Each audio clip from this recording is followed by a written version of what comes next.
Hello friends, something very important to be discussed today. For example, you may have filled your applications for CLAT examination as well as for Calcutta University Law Entrance exam. Suppose you get admission under CLAT and once you complete your graduation from NLU Bangalore or NLU Delhi or even NUJS Kolkata, then we all know you will be getting placements because under CLAT we have 22 colleges and they have a placement cell, and hence once you complete your tenure of 5 years you get placed in the corporate sector and your average salary ranges between 6 to 8 lakhs per annum, which approximately amounts to 55,000 to 60,000 per month.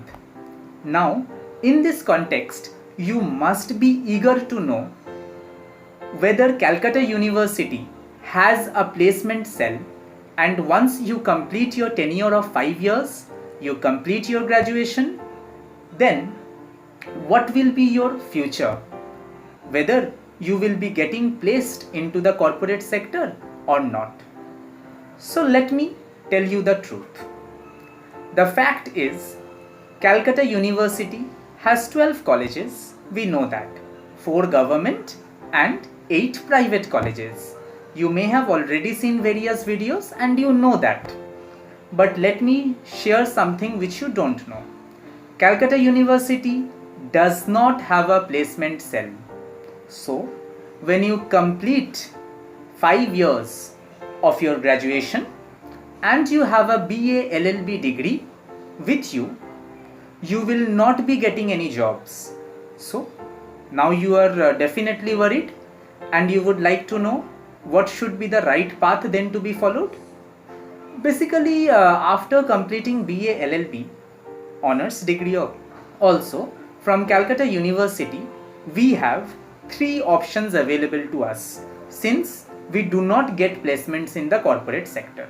So what are the 3 different options available to us? Number one would be to prepare yourself for the judicial service examinations.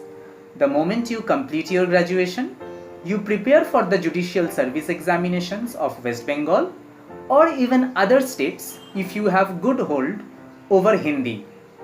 Okay? Next, the second option which is available to you is to practice as an advocate. You have Calcutta High Court, you have Shialda Court, you have Alipur Court and many other courts. You can definitely practice under a good senior and you will be able to earn a handsome amount of money. And the third option is, after you complete your graduation, you can pursue higher studies. You can pursue your master's degree for 2 years and then you can clear the NET exam, which is NET, N-E-T, National Eligibility Test. Once you clear the NET exam, you can join as an assistant professor in various colleges. But it's advisable to complete your PhD degree because that will have a greater impact. Once you complete your PhD degree, you are eligible to be an assistant professor even for the universities. For example, Amity University in Kolkata or the sister Nivedita University in Kolkata. Okay, so basically, to put it in a nutshell, Calcutta University does not have a placement cell, and I have discussed the 3 options which are available to you once you complete your graduation. Okay friends, I think this video will be helpful to you.